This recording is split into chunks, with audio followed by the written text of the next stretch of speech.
Hola, buenos días. Buenos días.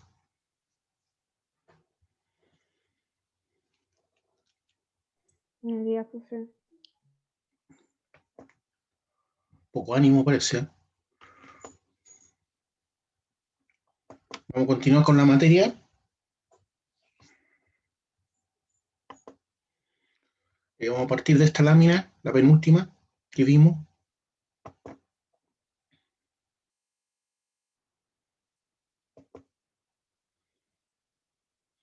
Aquí se está hablando de las características del reino Monera, ya que es el reino de las bacterias.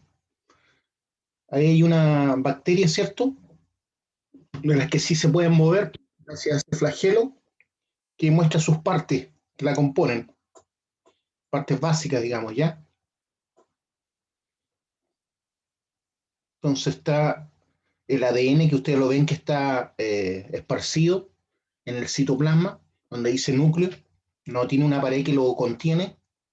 Está el pili, la cápsula, que es algo que ayuda a que sea más resistente a la bacteria.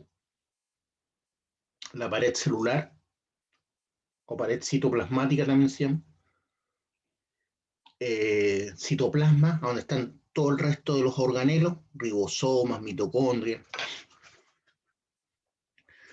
La gracia de estas bacterias, en general las bacterias que tienen eso que se llama pili, que se alarga y puede extenderse a otra bacteria para entregarle información genética, ¿ya? Y así como las bacterias se van haciendo cada vez más fuertes.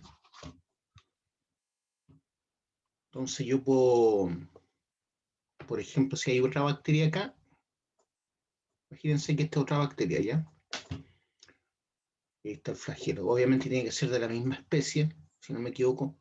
Entonces el pili se extiende, atraviesa la pared citoplasmática y un trozo de su ADN lo transmite, se lo entrega a esta célula, que es una bacteria que no tiene esa información que le está entregando otra bacteria. Entonces, imaginémonos que esta bacteria fue resistente, por ejemplo, a la amoxicilina, sobrevivió a la amoxicilina. Entonces, esa información que permite que sea, esa mutación que permite que sea resistente a la amoxicilina, se la transmite a esta otra. Por eso las bacterias que uno se agarra en el hospital son muy difíciles de matar, ¿ya? Entonces, los hospitales tienen que permanecer siempre muy limpios y uno ojalá no tener que ir si es que realmente no lo necesita, ¿ya? O si no puede salir peor porque se puede contagiar con alguna bacteria intrahospitalaria o algún virus que quizás usted no tenga, ¿ya? Como por ejemplo ahora el SARS-CoV-2. No sé si me entendieron eso del pili.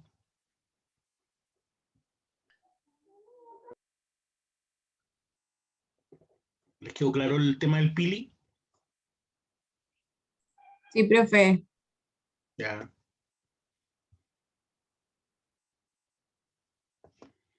Entonces, sigamos viendo la imagen. Todas las bacterias son procariotas, ¿ya? ¿Qué significa eso? O procariotes, que su núcleo no está envuelto y separado del resto del citoplasma. Por lo tanto, es mucho más fácil para una bacteria intercambiar información genética. Es mucho más fácil para una bacteria intercambiar información genética, que la haga más fuerte. Puede haber sido al revés, ¿cierto? Que otra bacteria que está acá le entrega información a ella.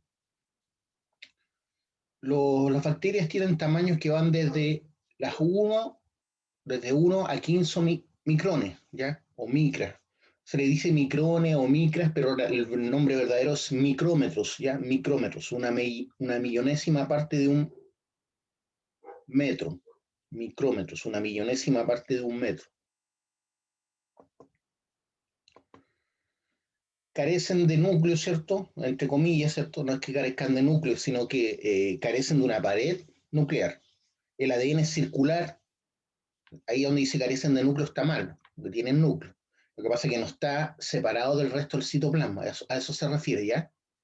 El ADN es circular, el citoplasma no está compartimentado, generalmente aparece rodeando a la célula una pared protectora, ¿ya? Ese es lo que le llamamos, en este caso, esa cápsula, ¿ya? Esa pared protectora es la cápsula, que es más que la pared celular, es más que la pared citoplasmática. Hay una cosa que la envuelve que puede permitir que sobreviva mucho tiempo sin las condiciones en donde ella pueda vivir. Por eso es importante la limpieza en los hospitales. Entonces, generalmente aparece rodeado a la célula una pared protectora, eso sería la cápsula. Los principales grupos de bacterias o del reino Monera son los siguientes. Los principales grupos dentro de este reino, del reino Monera, son las bacterias,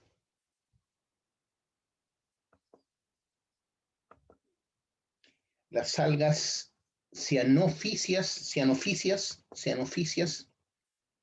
que son organismos unicelulares, algas cianofisias. Como algas son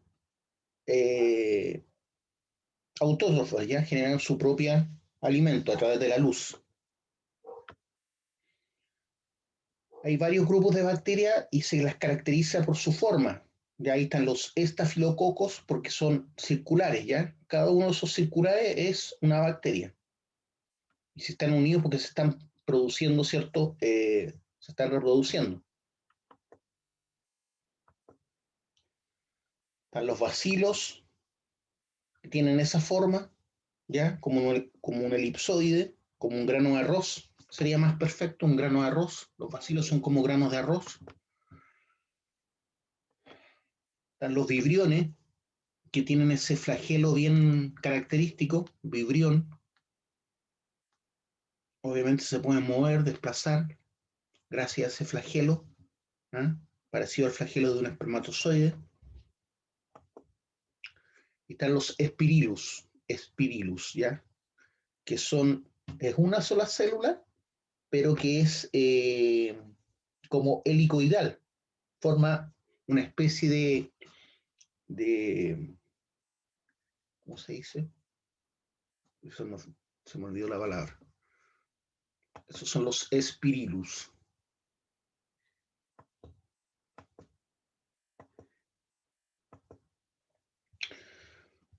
Son organismos unicelulares, como les decía. El reino protoctista, que es otro reino, ¿cierto? Son organismos unicelulares o pluricelulares, pero todos ellos están formados por células eucariotas o eucariotes. Significa que sí, el núcleo ahora está separado del resto del citoplasma por una pared, que es la pared nuclear. Entonces, organismos unicelulares o pluricelulares, pero todos ellos están formados por células eucariotas.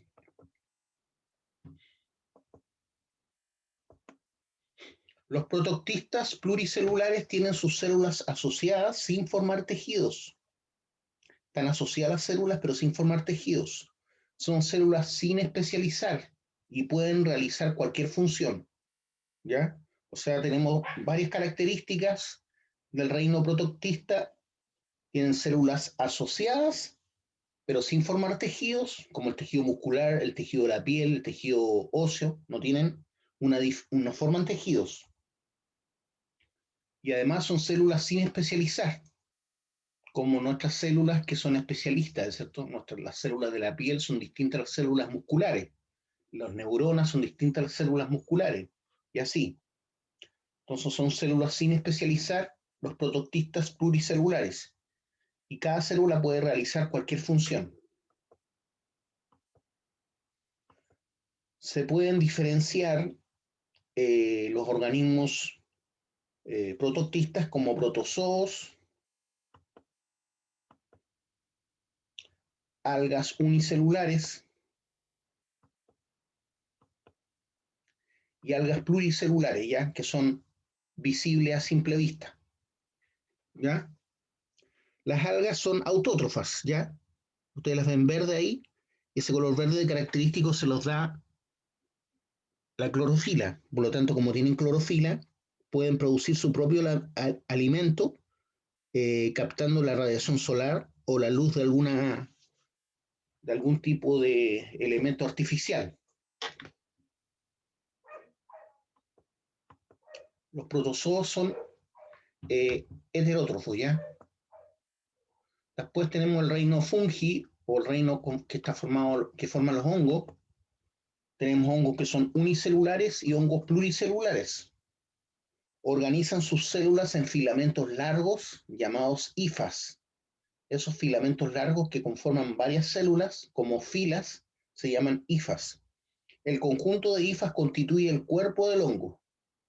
Entonces los cuerpos de los hongos están constituidos por hifas que lo hace que el cuerpo del hongo sea fibroso. Y a ese cuerpo se le llama micelio. Micelio.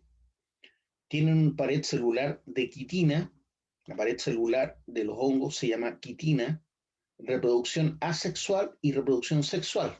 ¿Ya? Tienen las dos formas de reproducción, va a depender de la especie de hongo. Cuando es sexual forman esporas, que son como semillas prácticamente. Heterótrofos. Pueden ser saprófitos, parásitos o simbiontes. ¿Ya? Saprófitos son los que se alimentan de material en descomposición, los saprófitos. Los parásitos son los que dependen de otro organismo para vivir. Y los simbiontes son los que necesitan otro organismo para vivir, pero a su vez el otro organismo también necesita del hongo. Entonces, un ejemplo de simbionte serían ¿cómo se llama? Que les dije ya. Estos que crecen en los árboles. ¿Cómo se llama? Eso está conformado por un alga y un hongo. Los líquenes. Los líquenes, entonces, son simbiontes. ¿Por qué? Porque tienen dos organismos que vive uno depende del otro. En este caso, un alga y un hongo. Entonces, todos los líquenes están conformados por un hongo y un alga. Y ese hongo que conforma ese líquen es simbionte, ¿ya?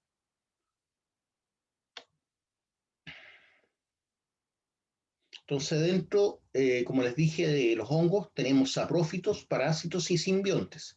Eso que se ve ahí es lo que le llamamos nosotros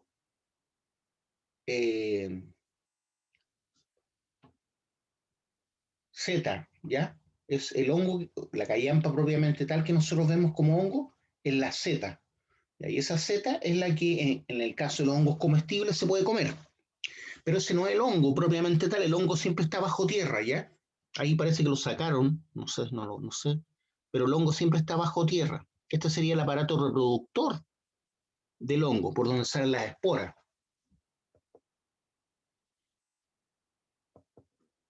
Ahí tenemos tres hongos bien distintos, ¿ven?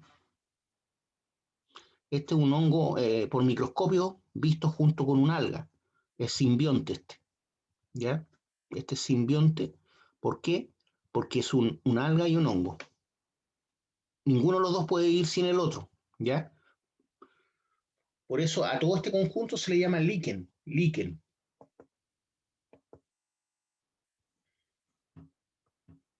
Grupo más representativo del reino de los hongos.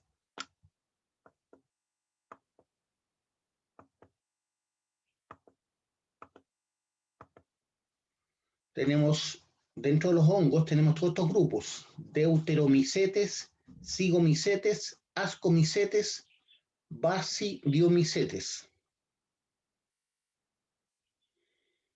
Los ascomicetes es porque tienden a dar asco al verlos en la comida, por ejemplo, o por ejemplo cuando le sale moho al pan o a la fruta, eso sería un ascomicete. Tipos de hifas que tienen los deuteromicetes, generalmente hifas septadas.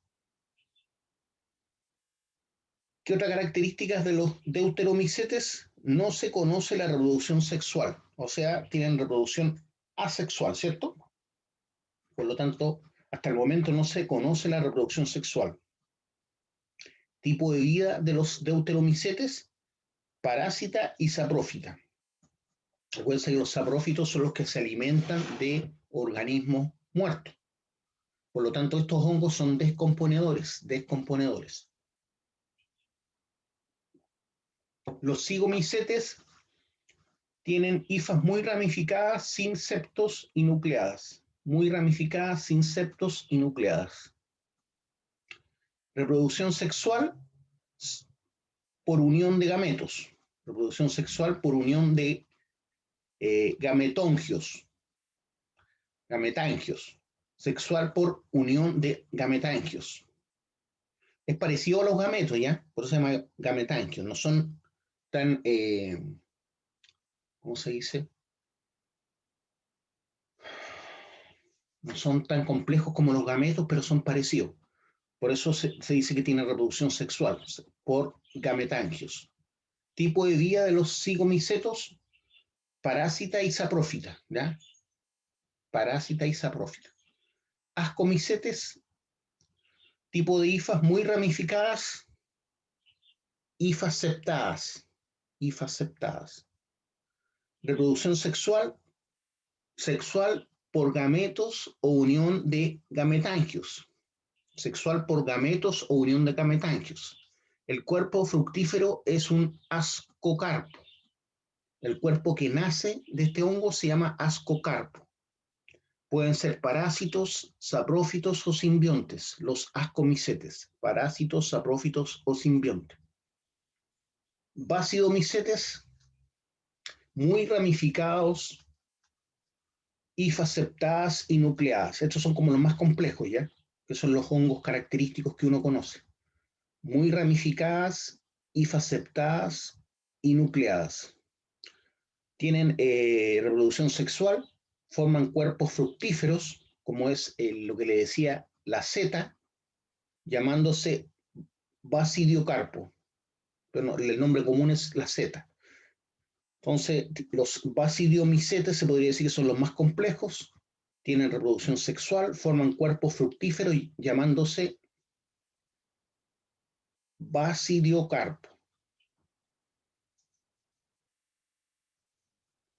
Tienen tipo de vida parásita y saprófita. Tipo de vida parásita y saprófita. ¿Qué es un saprófito? Un hongo saprófito del griego sapros, putrefacto y fitón planta. Es una palabra compleja, ¿cierto? Formada por sapros y fitón. Es el que se alimenta de materia orgánica muerta o en descomposición. ¿Ya? Por ejemplo, los hongos que les crece a los árboles es porque se están comiendo el árbol que o está a punto de morir o está muerto. Son los más frecuentes en determinados ecosistemas e intervienen en la mineralización del resto de vegetales.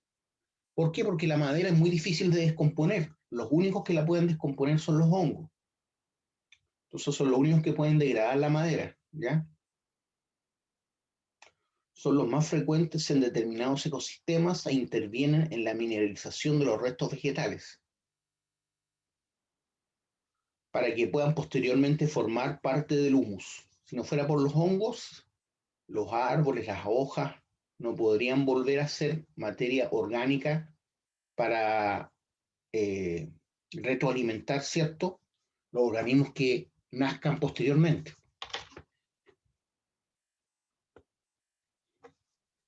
Ahí literalmente ocurre que los árboles se vuelven nuevamente materia orgánica para otros organismos. Ahí están los saprófitos que les decía, que se alimentan de organismos muertos. Por eso generalmente salen en la orilla de los árboles. Miren cómo están brotando ahí y se van alimentando, ¿cierto?, de la materia orgánica de la madera. Aquí igual, aquí pueden haber hojas o excrementos, no sé, y salen hongos, ¿ya? Generalmente tienden a reproducirse después de una lluvia, no sé si se han dado cuenta. O sea, cuando hay más humedad. Cuando hay más humedad se tienden a reproducir. Reino de las plantas, ahora vamos a ver. Reino de las plantas o plantae. Hablamos de metáfitas en general porque son grandes, ya se pueden ver a simple vista. Organismos eucariotes, pluricelulares y fotosintéticos, o sea, generan su propio alimento. Reproducción puede ser asexual o sexual. Desarrollo de estructuras para fijarse al sustrato, que son las raíces. y absorber agua y sales minerales, ¿cierto? Esas son características propias de las plantas. Desarrollan estructuras para fijarse al sustrato o al suelo y absorber agua y sales minerales. Esas son las raíces. Entonces, si bien las plantas necesitan solamente sol y humedad para crecer, el agua que utilizan no es que la utilicen para alimentarse, sino para que suban a través de sus raíces el resto de elementos que necesita para la vida, como el fósforo, los nitratos, ¿ya? A eso se refiere. Pero el carbono propiamente tal lo obtienen a partir del CO2 a través de la fotosíntesis, ¿ya? Entonces el CO2 lo capturan durante el día y generan oxígeno, y ese carbono del CO2 lo van incorporando a su materia orgánica. Por eso es tan malo que hayan incendios, ¿cierto? Porque las plantas dejan de producir oxígeno por un lado y por otro lado liberan todo el carbono que han acumulado durante su tiempo de vida, que hablar de árboles de 50, 100, 200 años. No sé si ustedes saben, pero cuando los europeos se fueron a vivir al sur de Chile, estoy hablando de la región de Aysén prácticamente, la región de Aysén, se les permitió hacer incendios. ¿Por qué? Porque ellos vivían de la ganadería, ¿cierto? Y necesitaban de terrenos también para la agricultura y para plantar cebada, porque muchos eran alemanes y los alemanes, ustedes saben que son la cerveza súper importante para ellos. Entonces quemaron bosques adrede, pero sus incendios lamentablemente se fueron de control y estuvieron por más de 40 años sin parar. 40 años, pasando invierno tras invierno, seguían los incendios. Entonces el que ha ido a Aysén, ¿cierto? Sabe que hay sectores donde uno ve básicamente como puros palitos de fósforo en los cerros. Todos esos palitos de fósforo son árboles centenarios, ¿cierto? Que se quemaron a raíz de estos incendios que no se descontrolaron por más de 40 años. Por más de 40 años estuvieron ardiendo esos bosques. Entonces el daño que se provocó ahí es tan grande que nunca más han vuelto a crecer esos árboles, ¿ya? ¿Por qué se mantienen de invierno tras invierno a pesar de las lluvias y el frío? Ustedes entenderán que la región más lluviosa no es Aysén, ni tampoco la duodécima región. La región más lluviosa era la llamada región de los lagos, que ahora está dividida en la región de los ríos y la región de los lagos. Esas son las regiones más lluviosas, o sea, cerca de Valdivia, no allá en Aysén, que está después de Chiloé. Entonces, si bien allá hace harto frío, no llueve tanto como en Valdivia. Bueno, esa poca lluvia y ese frío no fue suficiente, si bien igual llueve mucho más que en Santiago y la quinta región, no fue suficiente para apagar los incendios en los inviernos. ¿Por qué? Porque se mantenían las brasas del fuego bajo tierra, por las raíces. En las raíces se mantenía el fuego. Entonces, apenas aparecía el sol, nuevamente se veía el fuego. ¿Me entendieron lo que les expliqué?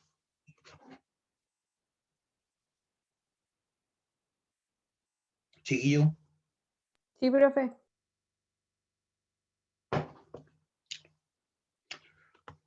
Entonces no crean que todo lo que uno tiende a idolatrar un poco a la gente europea, ¿cierto? Que llega acá, porque en general son personas muy trabajadoras, son emprendedoras, sacrificadas, pero también han metido las patas, ya como lo que ocurrió en el sur de Chile.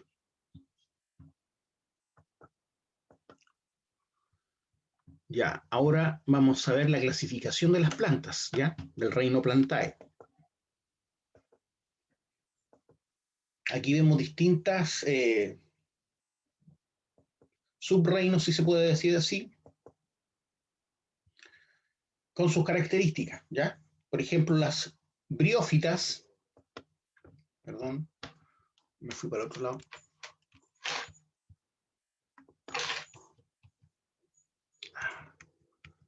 Las briófitas tienen raíz, tallo y hojas, no.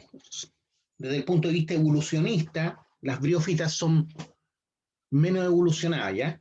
Pero siguen siendo briófitas, ¿ya? Entonces no tienen ni raíz, ni tallo, ni hojas. En cambio, las pteridófitas, que son los helechos, ahí tienen un ejemplo de un helecho, ¿cierto? Tienen raíz, tallo y hojas.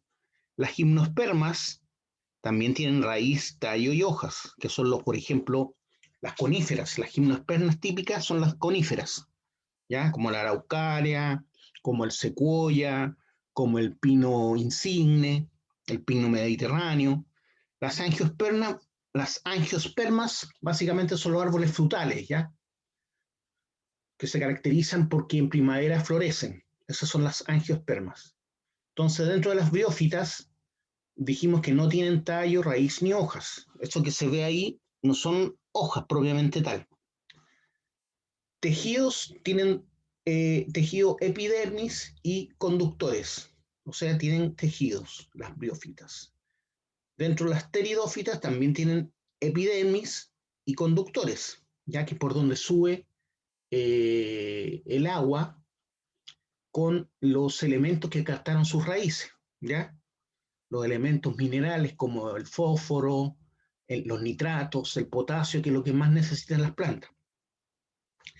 Y las gimnospermas también tienen epidermis y elementos conductores, al igual que los angiospermas. O sea, todos los subreinos de las plantas contienen epidermis y elementos conductores, ya que les permite capturar a través del agua elementos que necesitan para la vida. Por eso uno puede cortar una flor, ¿cierto? Y dejarla en un florero, ¿ya? No es que muera la planta cuando uno la corta y la pone en un florero. Sigue viviendo porque básicamente vive de la energía solar, ¿ya? Y al igual en la agua potable que nosotros utilizamos para poner flores, también hay elementos minerales, ¿cierto? Que utilizan las plantas para su vida. Semillas, las briófitas no tienen semillas, las pteridófitas tampoco. Los gimnospermas sí tienen semillas, ¿ya? Como el pehuen, ¿cierto? Pehuen, eh, ¿cómo se llama la semilla de la araucaria? ¿Se acuerdan? ¿Se acuerdan de la semilla de la araucaria? De ahí viene el nombre pehuenche. Las angiospermas tienen semillas, ¿ya? ¿Por qué? Porque todos los frutos que generan las angiospermas tienen semillas, como la manzana, la pera, ¿cierto? El membrillo, tienen semillas. Las naranjas, las ciruelas, son todos angiospermas. En general son los árboles frutales, ¿ya? Para que se acuerden bien de qué son los angiospermas. Frutos no generan frutos las briófitas, las pteridófitas tampoco y las gimnospermas tampoco. Les decía que solamente los árboles frutales generan frutos, que son las angiospermas. Fecundación. Dentro de las briófitas tenemos fecundación solo en presencia de agua. Fecundación solo en presencia de agua. Desde el punto de vista evolutivo es una planta primitiva.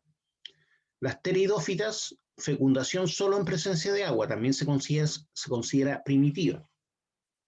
Gimnospermas no precisa de agua para la fecundación. No precisa de agua para la fecundación. Y las angiospermas tampoco precisa de agua para la fecundación. ¿Ya? No precisa de agua para la fecundación.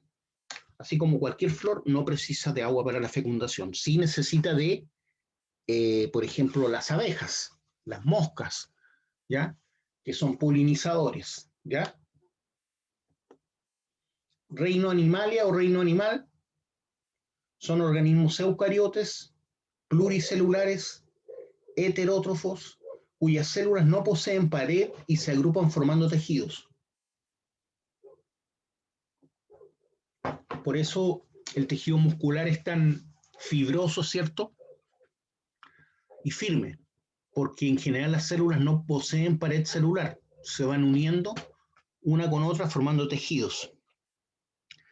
Son organismos eucariotes, les dije, pluricelulares todos, heterótrofos, o sea, necesitan de elementos químicos que ellos obtienen a partir de un organismo vivo o un organismo muerto, cuyas células no poseen pared y se agrupan formando tejidos. Cuando hablamos de organismo vivo o organismo muerto, nos referimos también a las plantas, ¿ya? Entonces, si bien, por ejemplo, las llamas o los caballos o las vacas se alimentan de pastos, igual son heterótrofos, ¿ya? Porque necesitan de el pasto para vivir, ¿ya? Generalmente se forman por la unión de gametos en el reino animal. La fecundación del óvulo por el espermatozoide origina el cigoto, que mediante un desarrollo embrionario finalmente llega al feto y al individuo adulto después de nacer. Entonces, cuando se junta el espermatozoide o espermio con el óvulo, forman ese ser único, ¿cierto?, de intercambio genético entre el padre y la madre. Desde ahí para adelante empieza el desarrollo embrionario, finalmente el feto, en los mamíferos especialmente, y hasta que nace, ¿cierto? Y puede seguir creciendo hasta formar una especie adulta. Fíjense que dentro del reino animal tenemos algo aparentemente tan poco complejo como una medusa y algo tan complejo como un gorila.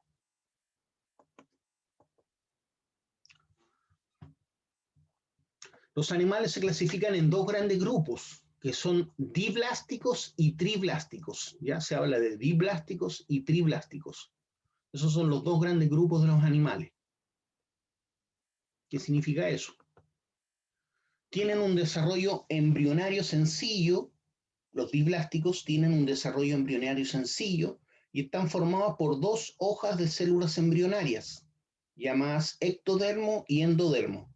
Están formados por dos hojas conformadas de células embrionarias, llamadas ectodermo y endodermo. O sea, cada una de esas hojas son células embrionarias, unas llamadas ectodermo y otro endodermo. O sea, diblásticos, ¿cierto? Dos. Ahí hay ejemplos, ¿cierto? Los poríferos son especies de, ¿cómo se llaman esto? Coral, ¿ya? Los poríferos son especies de coral. Los triblásticos tienen un desarrollo más complejo y están formados por tres hojas de células. Ahí estamos nosotros. Tres hojas de células embrionarias, que son ectodermo, endodermo y mesodermo.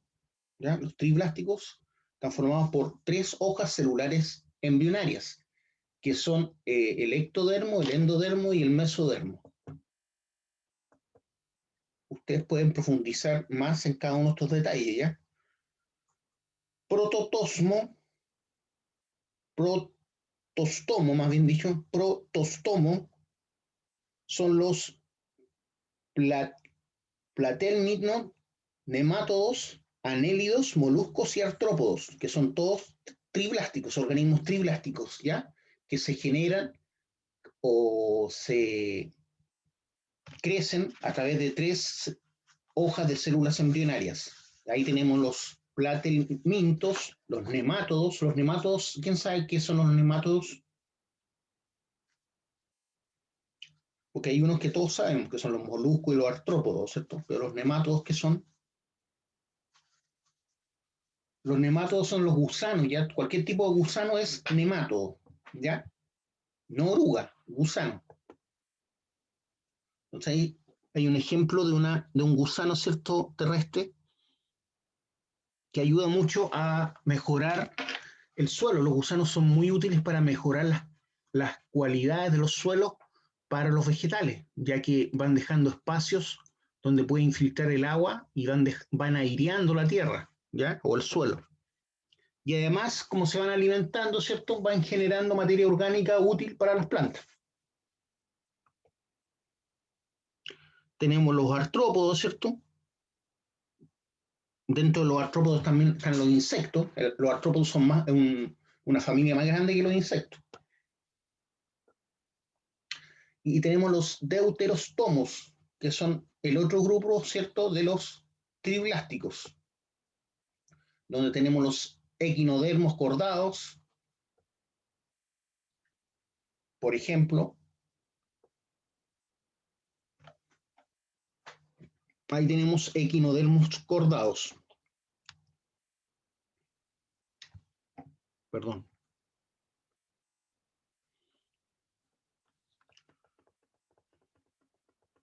Y ahí tenemos dos ejemplos, ¿cierto?, de los equinodermos cordados. donde tenemos, por ejemplo, el elefante, la jirafa, todos los que tienen columna vertebral. Los equinodermos serían, por ejemplo, la estrella de mar, ¿ya? O el sol de mar. Y dentro de los cordados tenemos, por ejemplo, el elefante, la jirafa y nosotros mismos, ¿ya? Que estamos dentro de este grupo. O sea, según este grupo seríamos mamíferos, triblásticos y finalmente cordados, que tenemos columna vertebral. Vamos a ver ahora otro PowerPoint. Ya terminamos con el PowerPoint de biodiversidad, ¿ya? Así que vamos a abrir otro PowerPoint. Voy a cerrar este ya y vamos a abrir otro. Voy a parar un poco la grabación.